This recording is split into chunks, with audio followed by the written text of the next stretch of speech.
মতো রিয়াকশন বাংলাদেশের কোনো নায়ক দিতে রাজি না। আমার ড্রাইভারও তাকে পছন্দ করে, আমি করি। আমি এখানে একটা হিট করেছিলাম, এখানে সালমান এটা শুধু ফাটা বাকি ছিল, খুব বর্ষা ছিল, এটা ফুলে ব্লু হয়ে গেছে। আমি তো ভয় পাচ্ছি, আমি তো লাগেছে আমাকে বুঝায় বলে রাখতে বাঁচতে হবে, যাও তুমি।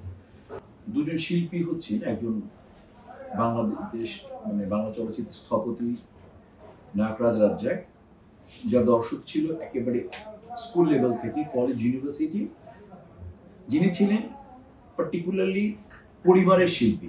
মানে পরিবারের শিল্পী মানে হচ্ছে এরকম যে পিতা মাতা ভাই বোন আত্মীয় স্বজন এবং বাসায় যে গুরুত্বপূর্ণ কাজ করে যে মানুষ, আমরা কাজের লোক বলি, এই গুরুত্বপূর্ণ যে কাজ করেন তিনিও যাকে ভালোবাসেন তাকে বলা হয় পরিবারের শিল্পী।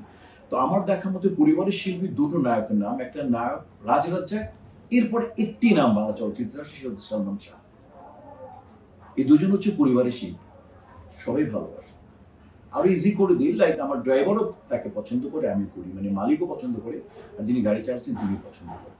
এই সালমান শাহকে কাজ করতে দেখলাম, প্রথম ছবি করলাম 93-তে, সেপ্টেম্বর মাসের 11 বা 19 তারিখ হবে। আমি যাচ্ছি, বান্দরবনে গেলাম। আমি তখন নায়ক হিসাবে চেতনের অমর সঙ্গী করেছিলাম। তো তখন আমরা ইয়াং নায়ক হিসেবে আমাদের কোনো ক্রেডিট ছিল না। তারপরে 2 বছর আমি ব্যবসা করি, 91 আর 92, আমার অফার ছিল প্রচুর এন্ট্রি হিরো। দেন আমার কাছে আসলো এই ছবির নাম আশা ভালোবাসা। ছবিতে কেন্দ্রীয় চরিত্রে আমাকে করতে হয়েছে। এখানে ডনও ছিল, তখন 2-3টে ছবি করে সালমান শাহের সাথে বেশ পপুলারিটি অর্জন করেছে। কিন্তু ওইখানে 2টো ভিলেন ছিল, একটা ছিল মেইন ভিলেন গ্রামের, আর একটা ছিল শহুরা ভিলেন গিটার টিচার। তো ডন ওটা পছন্দ করেছে, আলটিমেটলি মেইন ভিলেনটা আমি করেছি। এই স্ক্রিপ্টটা ছিল আমার ওস্তাদ ছুটকু আহমেদের, আমি গিয়েছি। একটা স্মৃতি একটু বলতে হয়, সেটা হচ্ছে যে স্বাভাবিক কারণে মেচুয়ের মেইন ভিলেন, কিন্তু আমার মনে আছে যে প্রেস ক্লাবে এখান থেকে বাস ছেড়েছে, আমার সবার পিছনে আমার গাড়িটা টেনে আমি পিছনে ছিলাম। প্রোডাকশন ম্যানেজার সেলিম, আসলে আমার বন্ধু ছিল, এখানে শাহি ছিল, রাজীব ছিল ওই গাড়ির মধ্যে, ওরা দেখে আমাকে সামনে বসালো। যাই হোক, তো ওই ছবি করতে গিয়ে প্রথম দিন আমার শুটিং হয়নি, সবার আগে মেকআপ নিতে হয়, আমি বাসে পড়ে যাই। তখন দেখলাম স্টারডাম কাকে বলে, এর মধ্যে সালমান শাহ বিকাম সুপারস্টার। আমার সাথে তখন পরিচয় হয় নাই, মানে দূরে আমি থাকি একেবারে আমি 4 বেডরুম অ্যাপার্টমেন্টে থাকি। মানে আমি যে মেইন ভিলেন, কিন্তু আমার তো কোনো মানে কিছু করিনি, আমি তো জাস্ট নিউ কামার হিসেবে আছি। 4 জনের রুমে ছিলাম এবং নিচে, আর তখন পর্যটন যেটা রাঙামাটির পর্যটন ছিল সেটা একেবারে টপে। ওখানে ডন, এখানে সালমান শাহ, সামিরা ছিল ওয়াইফ, এখানে সাবরিনা ছিল, এখানে শাবনাজ ছিল, এখানে আরমান ভাই ছিলেন।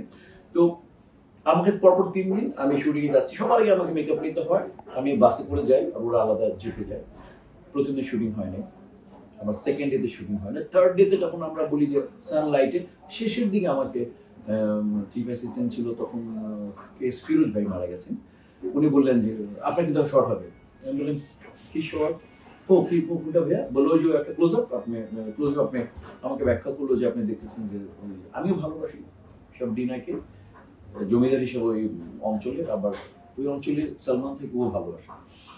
এটা আমি দেখে ভালো লাগে না।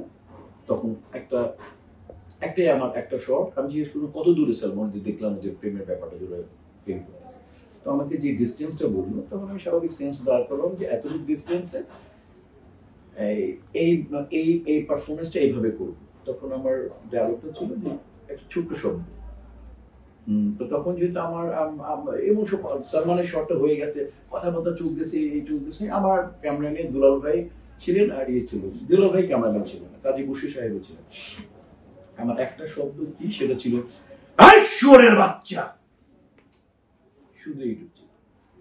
তো কথা হচ্ছিল, সালমান থেকে আরম্ভ করে সবাই সব চুপ হয়ে গেল, তার ওই মানে একটা ইকো হয়ে গেল আর কি বান্দরবনে, সুরের বাচ্চা। তারপরে আমি চুপ, সবাই চুপ, আমি তালির আওয়াজ দেখছি, তালি দিল, লোক দিল, ভাবি দেখি সালমান দাঁড়ায় আমার সামনে আসে, বিউটিফুল কংগ্রাচুলেশন। দেন ফার্স্ট ইন্ট্রোডাকশন, যে অসাধারণ বিষয়। ওই দিন প্যাক আপ হয়ে গেল, সালমানের সাথে ইন্ট্রো হইলো ফার্স্ট, যে আমার সাথে পরিচয় এইভাবে। এবং একটা ফাইট ছিল, ফাইটে আমি সালমানকে তখন আমি এরকম ব্যালেন্স জানি না, আমরা যেভাবে ফাইট করি আমাদের একটা ব্যালেন্স রাখতে হয়। আমরা আমরা আমরা তো শুধু শুধু মারি না, বাট স্ক্রিনে শুধু বিলিভ করি এক্সপ্রেশন দিয়ে। তো সালমান, আমি তখন অত ব্যালেন্স করতে পারি না, আমার অনেক বড় কম্পোজিশন ছিল, আরমান ভাই ছিল ফাইট ডিরেক্টর। আমি এখানে একটা হিট করেছিলাম এখানে সালমান, আর আমিও ক্যারেক্টার জানি, সালমান ক্যারেক্টার জানি। সালমান এটা শুধু ফাটা বাকি ছিল, খুব বর্ষা ছিল, এটা ফুলে ব্লু হয়ে গেছে। তখন আমাকে আমাকে শুধু ও ঘুরে পড়ে গেল, ওর মতো রিয়াকশন বাংলাদেশের কোনো নায়ক দিতে পারবে না। আমি আমার জীবন 40 বছরে ওর মতো রিয়াকশন কোনো নায়ক দেয়নি। মানে ভিলেন মারলে কি রিয়াকশন দিতে হয়, এটা ওর মতো কেউ পারে না, আর কেউ নেক্সট আর দেখার মানে সুযোগ নেই। তো ও ওই শর্ট কমপ্লিট করে দেখি এরকম ফুলে গেছে। তখন তুমি যদি, আমি ভাবতেছি আমার এমনি আমার অবস্থা খুব খারাপ, আমাকে মনে লাগেজ নিয়ে বলবি সালমান শাহকে মেরে, সুপারস্টারকে মেরে ফেললাম। বাট ওই অবস্থায় সালমান বলছে মিশা ভাইয়ের দোষ নেই। আর আরমান ভাই আমাকে সেভ করলো। আরমান ভাই আমাকে বললেন যে সালমান একদম মিশার মার্কে ছিল, সালমান আগে আসছে, কারণ আমাদের মার্ক দিতে হয়, ঘুষা মারলে এই রাউন্ড করবে, এই ঘুরবে, এতটুকু আমাদের সব পজিশন করে দেবে ফাইট ডিরেক্টর। আরমান ভাই আমাকে সেভ করলো, মিশা পারফেক্ট জায়গায় ছিল, মানে মিশা একদম পারফেক্ট মারছে, সালমান সামনে চলে গেছে, আর খুব ভালো এক্সপ্রেশন হতো। আমাদের যখন পেটে মারার পরে আমরা এরকম একটা রিয়াক্ট করি, তো তখন 18-20 হতে পারে। বাট আমি তখন আমার মার্ক আসেন, আমি পেছনে যাবো। আমাদের আর্টিস্ট এখন যেমন আমার পরে শিখলাম, যদি আর্টিস্ট চলে আসে এক্সপ্রেশন, আমাকে বডি ব্যাক করে ঘুষা মারতে হবে, তখন আমি জানি না, তখন মারলাম। দেন সালমান বিকাম, মানে কি বলবো যে খুবই বাজে একটা অবস্থা। আর আমি তো ভয় পাচ্ছি, আমি তো লাগেছে আমাকে বুঝে বলে রাখতে, বাঁচতে হবে, যাও তুমি।